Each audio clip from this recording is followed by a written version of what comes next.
The Philippines and the United States have agreed to expand their defense pact further, and it has manifested in the form of the Philippines granting wider access to the United States to its military bases. This development came during U.S. Defense Secretary Lloyd Austin's visit to Manila, where he held talks with Philippines President Ferdinand Marcos Jr. The move is widely considered an attempt to counter China's growing assertiveness.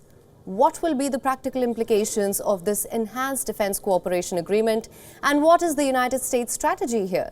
To understand this, we have with us Don McLean Gill. Don McLean Gill is the Director for South and Southeast Asia at the Philippine-Middle East Studies Association. Thank you so much for joining us. Thank you so much for having me, ma'am. It's a true pleasure to be here.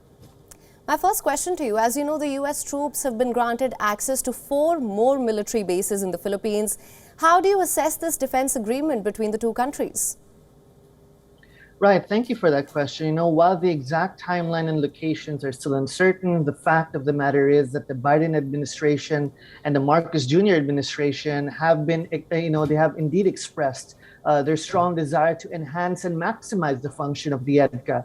In November last year, it was clear that a part of the enhancement roadmap included the increase in number of EDCA sites from the original 5, and as you have rightfully said, 4 more to bolster the Philippines' defense of its territory, sovereignty, sovereign rights at a time when China's assertive maneuvers continue to expand, particularly in the West Philippine Sea as it continues to rise in material power. So there were discussions then that among the sites that are critical is Subic, which is, faces the disputed South China Sea, just 260 kilometers from the Chinese-controlled Scarborough Shoal.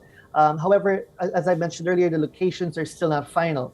So given President Marcos' steadfast commitment to securing Philippine territorial sovereignty and integrity, along with its desire to work closely with its traditional treaty ally, there's a significant chance of expediting the evolving roadmap of the alliance. Right, absolutely. Of course, as you mentioned, this move comes amid concerns over China's growing assertiveness over disputed South China Sea and, of course, over Taiwan as well. So how do you assess the role of the United States here?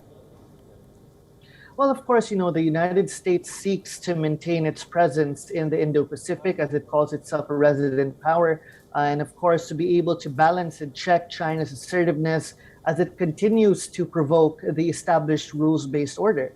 So what we're trying to see here is that the U.S. seeks to work closely with its hub and spoke system, particularly in the Western Pacific, to be able to maximize its position and at the same time to look into aspects of more collaboration, expanding areas of cooperation, particularly in defense. But we have to understand, practically speaking, in the context of realpolitik, any addition or subtraction of variables will inevitably affect the overall strategic equation in the Indo-Pacific.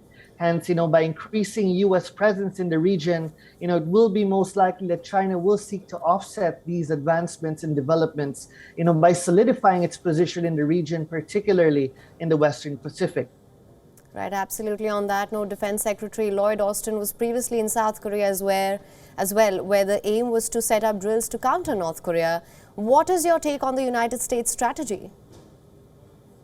Well, like I mentioned, we can summarize generally the strategy of the U.S. to maintain its leadership role in Asia, particularly to secure the established rules-based order, and of course to work with like-minded partners and allies such as Japan, South Korea, the Philippines, and of course understanding Asia through the prism of an emerging multipolar order, where India, for example, plays a significant role as an emerging great power. So we could definitely see that while the U.S. maintains its material capacity, it is unmatched in terms of material capacity, its image, particularly among regional states in the Indo-Pacific, continue to fluctuate. So it is seeking to alleviate these concerns by representing its commitment, particularly in Asia.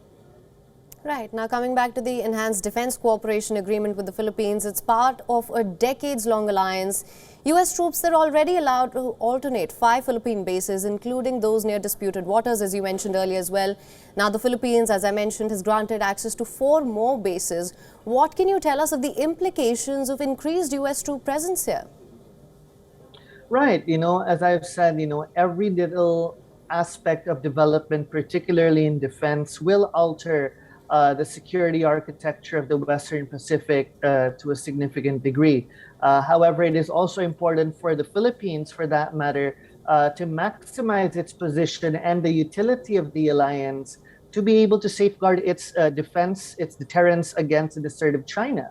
But however, we can expect China to retaliate. As we can see, China has also emphasized the significance of a global security initiative, which is an outright rejection of the US alliance system in Asia and sort of promotes Asia for Asians aspect, which also comes to the expense of smaller countries because it prioritizes bilateral agreements rather than multilateral. So what we can see here is that due to the geopolitical shifts that are occurring in the region, the power competition between the US and China will continue and in fact may intensify as these developments occur.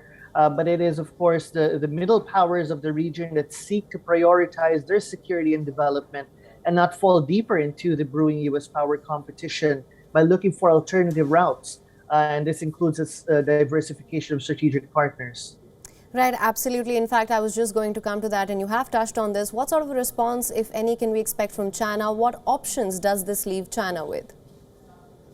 Well, China is in a significant position right now, particularly in the Western Pacific. Southeast Asia and East Asia are considered to be the locus of China's power.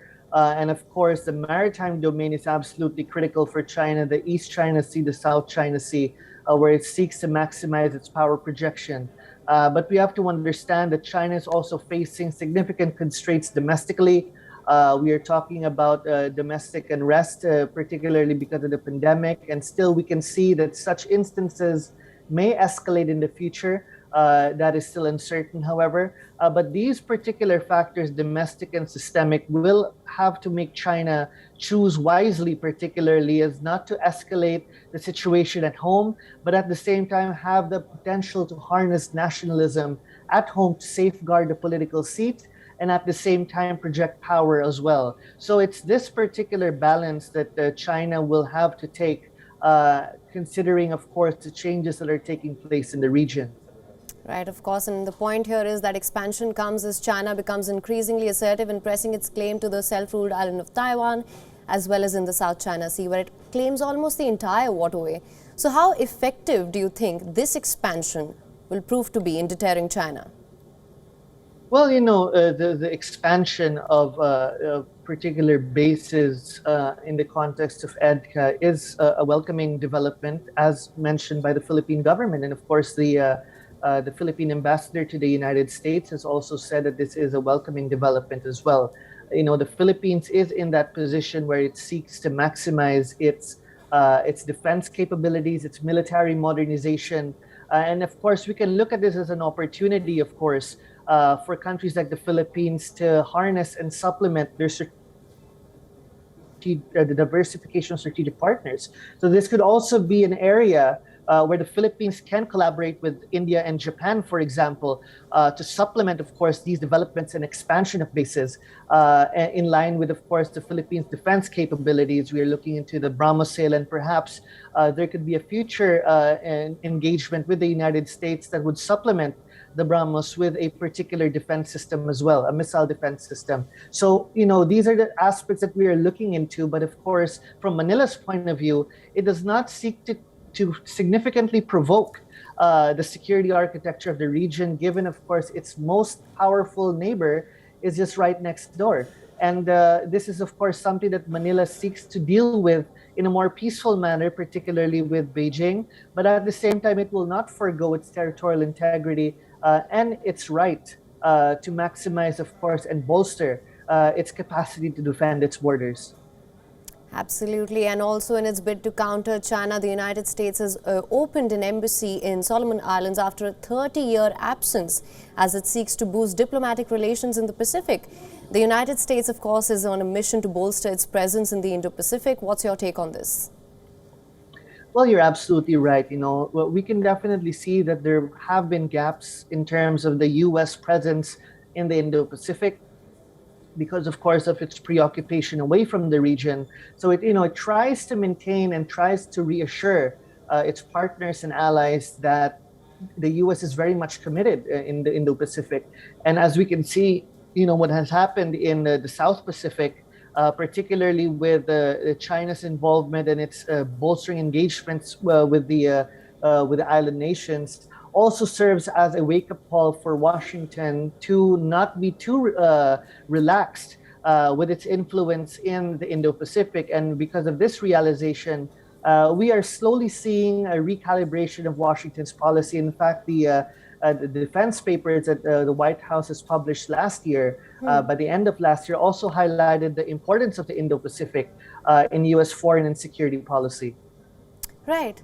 Now, on that note, we've also seen that the United States is trying to negotiate the renewal of the cooperation agreements with 3 key Pacific Island nations, the Marshall Islands, the Federated States of Micronesia and Palau. Compacts of free association gives Washington exclusive access to huge swathes of the Pacific. What can you tell us about that? Right. This comes at a time when China's attempt, of course, to forge a defense pact with these particular states did not really go according to plan. So Washington is trying to offset its previous lack of influence and its activity in these islands to be able to harness its position and, of course, provide itself and promote itself as a security provider as well. But of course, we have to understand, given, of course, the shifts in the global geopolitical landscape, these particular countries, these states, are also wary of vehemently picking sides, of course, at the expense of their security and development. And while, of course, they are aware of the China threat, they do not also want to put all their eggs in the U.S. basket as well. So we could definitely see a recalibration and, of course, a balancing in terms of their strategic calculus individually and collectively. All right. Mr. John McClain-Gill, thank you so much for joining us with all your insights on this. Thank you so much for having me. WION is now available in your country. Download the app now. Get all the news on the move.